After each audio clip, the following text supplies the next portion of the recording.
format, didn't he? Changed the team. Absolutely fantastic. Up the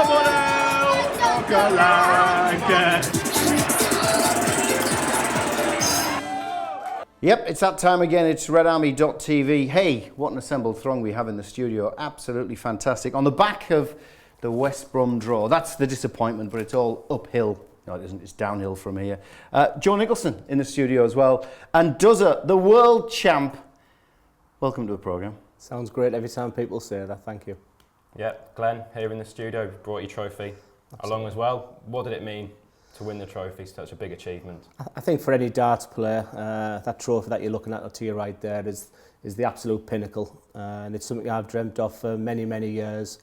And when the moment come, it was everything I thought of and more. And you got to bring it on the pitch a couple of weeks ago against West Ham, of course. How big a moment was that for you as a big Boro fan? I think hitting the winning double. I had a little bit of a street party welcome from work. I've had some excellent moments when I come back, but if someone asked me what the greatest moment that I've had so far, stepping on that Boro pitch, I was so nervous, but what a feeling that was. It was pretty special. Why did the nerves creep in at that point, Duzza? Because there you are on the hockey doing your stuff. There could be millions of people around the world watching. Why at the Riverside? I think because I've dreamt of that moment for so long. You know, I've dreamt about winning the world title. I've dreamt about playing for England, but honestly, I have dreamt so many times of walking on that pitch at the Riverside with that trophy, and the moment just got to me. It was absolutely beautiful. It was spectacular and something I'll never forget. Now, I think everybody knows how big a Boro fan you are. Well, everybody talks about how big a Boro fan you are. Red and white, obviously. Your jersey, you've got the Boro lion on there, all that sort of stuff. What do you make of where we are in the season at the moment? You know, we could have done with some more points on the board, but are you relatively happy about where we are, or? I think it's an absolute Karanka performance this year, really. You can see that he assesses teams pretty much straight away. He's looking for that 0-0. You know, what concerns me now is that we're 2 points away from relegation, and I'm not so sure we've got the goals to keep us going forward. I'd like to see a bit more attacking football. I'd like to see a really creative number 10 as well. You know, the two games I've watched, I thought the West Ham number 10 was great, and I thought Matty Phillips last night for West Brom was outstanding. I just think we need that little bit of creativity, but we look solid at the back. You know, we've got them three defensive midfielders there, which, you know, make us look a really solid unit. But I do have concerns about us scoring goals and actually moving forward. And you mentioned last night's game there, the West Brom, a 1-1 draw. What did you make of that? 2 points dropped or a point gained in the table? I think what I'd say to that is, first of all, is I watched Karanka's interview the day before, and that did not fill me with confidence. He looked he looked lethargic. He looked like he wasn't up for the match, and it was a game we had to win. We needed the 3 points, and West Brom came up the blocks very quickly. I thought we deserved a penalty in the first half, but it wasn't the one that we actually got. So I thought it was a fair reflection going into half-time, but hand on heart, I thought if anyone was going to score at the end, it was going to be West Brom, and they were a big, solid team, and you know, we struggled at times to handle that, but you know, we nearly sneaked away the win there. So I think, you know, overall it was a fair reflection, was the one each score. Do you know, we've got two referees behind the scenes, well, one in front of the scenes, here at Red Army, and we've had that video on over and over again, both penalties, the one that was given, the one that wasn't given, and we've come to the conclusion quite genuinely, we've tried to take our Boro hearts to one side. They were both penalties, both really? pens. Oh, right. And the first one I was laughing, I was thinking that's never a pen, but when you see it from all the angles that TV gives you, 2 pens, nailed on certs. But I was as far away as possible to see them both, so I screamed for them both, but I must admit I thought we got lucky with the first one, so that's interesting to hear. One of the good things, Joe, Adama Traore, he seems to be improving all the time, doesn't he? Yeah, very much so. I thought he was the man of the match last night, the standout player. Final delivery has sometimes been questioned, but last night he put some good crosses in the box. Unfortunately, not always someone there to put it in the back of the net, but definite improvement from him. I mean, speed-wise, is as frightening as you are when you stand on the hockey, mate, but we are seeing him sort of mature very quickly. He'll pass the ball, he'll look now, he'll want some end product, which is not what he had when he first came in. Yeah, my manager's a huge Aston Villa fan, and obviously we've got Guzman, we've got Gusted, and he said Traore could be a really good player, but for Villa, he had lots of injuries. He said he's got the most staggering pace, but doesn't know what to do with it at the end. and sometimes can lose that ball in the wrong parts of the field. But I agree with Joe there. I mean, against West Ham, I thought he was absolutely outstanding. And for me, his final ball was great, and it was as if the attacking players, the Negredos, they weren't expecting the crosses to be so good. So I think he looks a super player, I really do. He does. He's one of them really exciting players. When he touches the ball, the crowd just lifts. Well, we've had your tweets coming in about Traore. Paul Ford sent this one in. I like this one. Bit tongue-in-cheek. Deadline day 2020. Real Madrid signed Adama Traore from Middlesbrough for 150 million. I'm blooming up, so I really do. It's all right us chatting about the game, but what are your thoughts? Mark's been out with a camera again on the streets. He'll get arrested one of these days. Here are your fan rants. I thought Stuani got fouled quite a lot, and I think we should have had another penalty. But they had the moments, hit the 2 posts, and as far as I'm concerned, I'll take a point. They did the 3 points. We did, didn't we? We were lucky. Lucky. Yeah, good geezer got beat. If he doesn't change it up, someone's got to give us, isn't it, really? Yeah. To be honest, I'd gladly have him out. I think we've gone as far as we can with him now. It's going to be a long season. We're still lacking that bit of cutting edge in the middle. But they were there for the taking, mind you. At the end of the game, I thought either team could have scored a goal. So, all in all, I suppose, we accept the point. So they were your views after last night's 1-1 draw against West Brom. A post here from Craig Robertson. He says, yet another must-win game down the toilet, yet another winnable game not won, yet another 2 points dropped at home. Interesting. And I remember having a chat with TFM after the game, and I think I said it was Winston Churchill said lies, damned lies and statistics. I think it was him, or it's some clever fella who's far cleverer than I am. And the statistics are, we're in 15th spot. We actually went up a place in the Premier League, but we're only 2 points from the drop zone. Some tweets on the back of that. UTB76 says, pains me to say, I can't see us staying up. Paul Mulligan, if I told you in August that we'd be above the champions at the end of January, you'd bitten my hands off. You're damn right we would have done.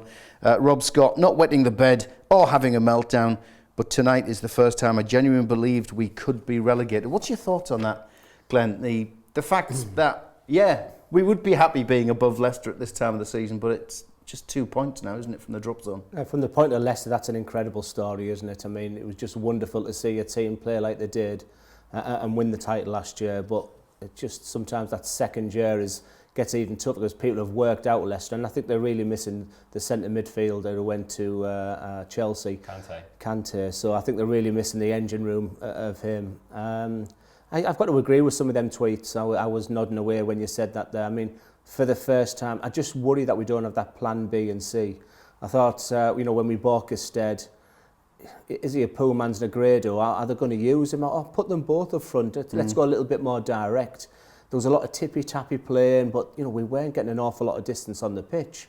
So the concerns are there for me. But look, we've got to remain positive because that's what Teesside's all about. We need them in the Premiership, and we need. I thought the crowd was fantastic. Like for a really cold Tuesday night, I thought there was a really good atmosphere there last night, and we've got to remain positive and going into what is a very, very tough game at the weekend. It is. We'll talk more on that a bit later on, but let's just wrap up everything to do with West Brom. This fella has been given us his match report. Here he is.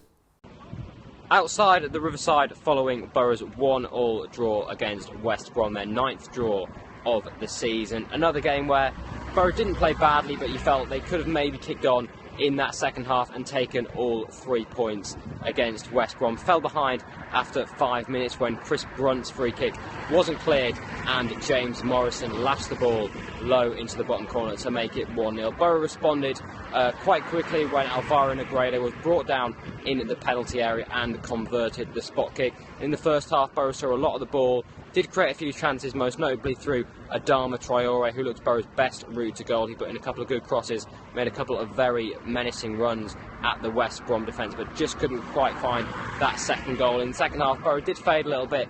West Brom looked the more likely to nick a winner in the final few minutes, hit the post twice in that second half, once through Salomon Rondon and once through Matt Phillips. In the end, though, a draw, probably a fair result.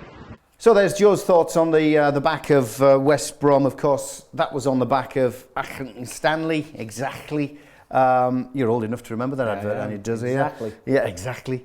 Yeah, we won't major on the negative side, which was the fact we only beat him 1-0, and we did hang on at the end just to get through. Adam Clayton's been tweeting after the Stanley game. He said, seeing the rest of the results today, I think we can say job done today, in the hat for the next round, which takes us nicely into the poll, because we always ask the question every week on Twitter of what this time it happened to be, who do you want in the cup? The 4 options were a hard Premier League team so we can get some practice in, lower league team, anything at home will do, or a non-leaguer. 42% anything at home. That's exactly what we got. Does Oxford at home? Can't be disappointed, can we? Marvellous. You know, I had to go and see on the Twitter there, anything at home is always, you know, you've got a chance there to play Oxford, beat Oxford, win the quarter-final of the FA Cup, and that gets the juices flowing. That's a great draw. We've got to be happy with that. Joe, it was a bit of a giant killing for Oxford, though, past round. Yeah. Any concerns? Against Oxford, I think it's a good draw. I think it's as easy as it's going to get in the FA Cup. No disrespect to Oxford, there were a couple of non-league sides in there, weren't there? Lincoln, Sutton, but they can often be tricky. But a home draw was always good. I was happy to see when we came out of the hat, we were at home, and you beat Oxford at home. You're only 1 match away from Wembley, aren't you, with the semi-finals being at Wembley? So overall, I think it's a good draw. Okay, fantastic stuff. We'll move on. Actually, Dale Fry was Dale. He was tweeting as well. Into the next round. Nice to be back at the Riverside, and I think that's the key thing. We're at home. Definitely. Can we have more and more home draws in the cup, please? And then we'll go neutral in the semi-final. We'll keep them there. Fly me, the threads, the top 5. Thanks to Robert Nichols and the team. Ida Karanka set for showdown talks is the number 1. That's been pretty hot this week. I don't know why. Second in there is who do Boro want in the 5th round of the FA Cup? We've just answered that one. One of the hot ones as well. 4 million quid for a 31-year-old centre mid. I think his name's something like Adlan Guediora. Yeah. Thank you, mate. I knew you'd know that one. All I know is an Algerian international. That's been hot. Adam Forshaw. You mentioned tippy-tappy earlier. It's interesting. I like Forshaw because he gets the ball in midfield and he starts looking ahead. But the guys on the Fly Me board have been asking whether he's too slow, a bit tippy-tappy and ineffective. What do you make of Forshaw? I like Forshaw. I like him. I just don't know if I like the 3 of them together on that pitch where they are.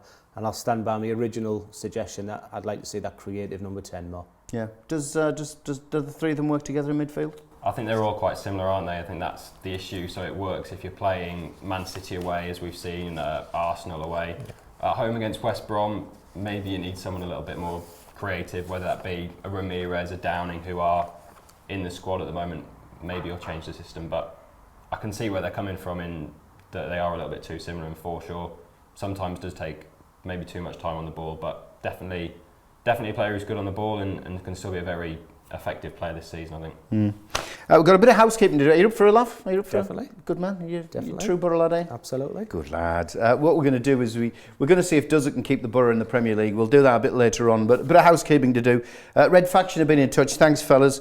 Annual charity night at Liberties in Middlesbrough, the 11th of February. That's not too long away, 2 weeks away. 11th of Feb's not even 2 weeks, is it? 7:30 p.m. Tickets are £7. And it's basically live bands on there, the Scar Beats, great night. Red Faction of the people. If you need to know more, we'll put the details on the screen right now, but you can also get in touch with us here at Red Army. And our own do next week, we're live at the Navigation Pub, just near the Riverside, by the level crossing. We'll be taking the show out on the road. Live audience, you too can be part of it. Get in touch, studio@redarmy.tv, or you can social media us at Boro Red Army if you want to be part. We'll be asking the fans questions, we'll be having a good chat, and we'll be drinking plenty of beer, so over 18s only on that one, please. So that's the big Red Army sup-in. You can find out more details on our Facebook page. Right, fellas, we need to take a break for the news, then we'll have a bit of fun. Can Duzza keep the Boro in the Premier League? I'm sure he can, but here's Chris Story with the news. This week's Red Army news is dominated by Boro's activity on transfer deadline day. Midfielder Adlan Guediora became the Teessider's 3rd signing in January after completing a 2.5-year, £3.5 million move from Watford. Boro boss Aitor Karanka says the Algerian international will go straight into the squad for Tottenham.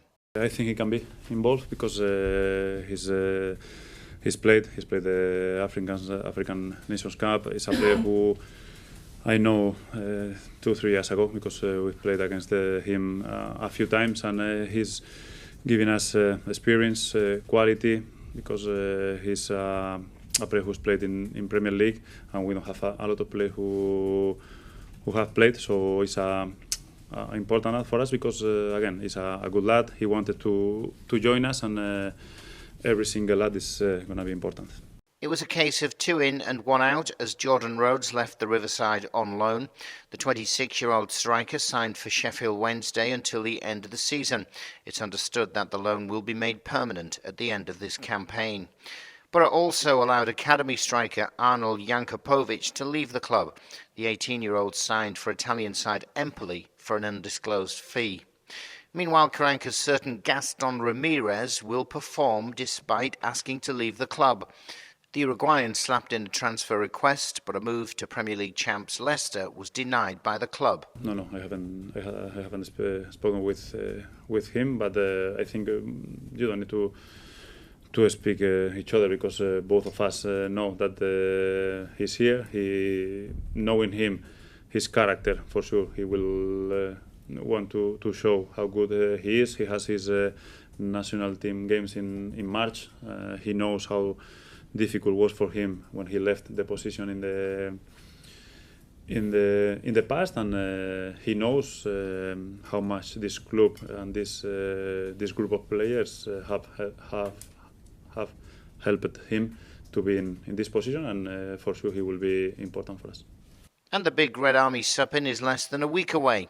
We'll be on the road recording the show in front of a live audience on Tuesday the 7th of February in the Navigation pub right next to the Riverside. If you'd like to come along, have your say, or if you have any other Boro related news, get in touch. Email us at studio@redarmy.tv or via social media. It's @BoroRedArmy. So thanks to Chris Story for the news. Right, this is it. Can Duzza keep the Boro in the Premier League? The rules are quite simple. Master of Ceremonies is Joe. He's in charge. He wants to shout 180. So Duzza, you've got to get 3 treble 20s, all right, just so you can do it. Rules. A double or 25 is 1 point. A treble or the bull, 3 points. Duzza's got 15 darts. This is a tough ask. 15 darts, 1 for each game remaining for the rest of the season. He'll call them out because he's in charge. We'll see what he gets. Can we get enough points to stay in the Premier League? Fingers crossed. Last few arrows? Yeah, last 3. And now get out my way. Get out your way. Oh, look at that. That would have been a point. That would have been 2 points. Right, that would have been a win. So for the next 3 games, we'll cheat. All right, Duzza's just scored 5 points. Tottenham away, a point. Everton at home, a point. Palace away, 3 points. We're going to take that one because I want the Boro to stay in the Premier League. 5 points out of I'll get out the 3. way. Right, what's the next game Next then? game, We've cheated. Stoke City away. 1 point. Points. After that? The big one, Sunderland at home. Oh, Duzza, we're beaten. What's next? Manchester United at home. Oh, they've done as well. That's to be expected. Come on, you're doing well. Doing well. We're at the bar. Doing well. What's after Man U? Relegation 6-pointer, Swansea away. I fancy a bullseye. Oh, 3 points. Win. Another big one, Hull away. 3 points. Does it? Oh, you're a god. Burnley at home. 150. Look at that. Where's that camera? So it does a shuffle. Come on, we're not made it yet, mate. We could have our usual slump to the end of the season. What's next? Arsenal at home. Oh, easy. Never mind, what's Europe? How many points for Europe? Oh, Another 3. win. Bournemouth away. Oh, defeat. Man City at home. Come on, treble 13. Tell you something, Duzza. You're far better now. You're under pressure than when you were practicing. You were crap when you were practicing. Christmas slump. Ready, 3 to go. Chelsea away. Right. 25. Oh, beaten. Southampton at home.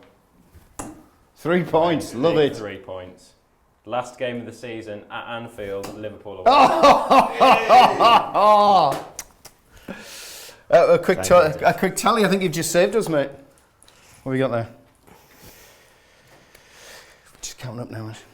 So after all that, Boro finished the season on 45 You only ever need 40 points normally, so we could just do it. Absolute pleasure, mate. Thank you, sir. He's just saved the Boro. We're staying in the Premier League. Get in. Thank you. Glen Durrant, world number 1, world champ. We love it. How are we going to do against Tottenham? At Tottenham? That's a tough game. I know. We know we're I going to reckon draw. it's a 2-each draw. 2-each draw. 2-each draw. Joe, what do you reckon? 1-1. Pleasure having you in, fella. Enjoyed every minute. Best of luck for retaining the world title. And I think there's loads of people here watching actually behind the camera, behind the scenes. Hang on a second. There you go. He tries to break it. Come on. Plenty of people watching. How about a round of applause for the world number 1, fellas?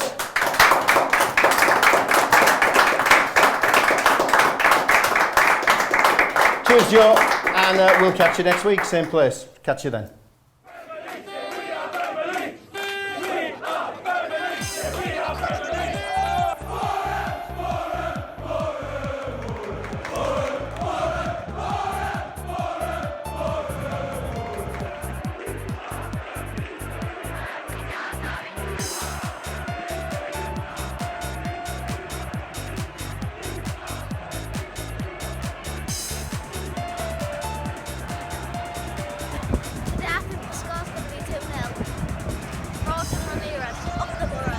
Come on, Boro, we can beat these Saturday. Come on, lads, believe, come on!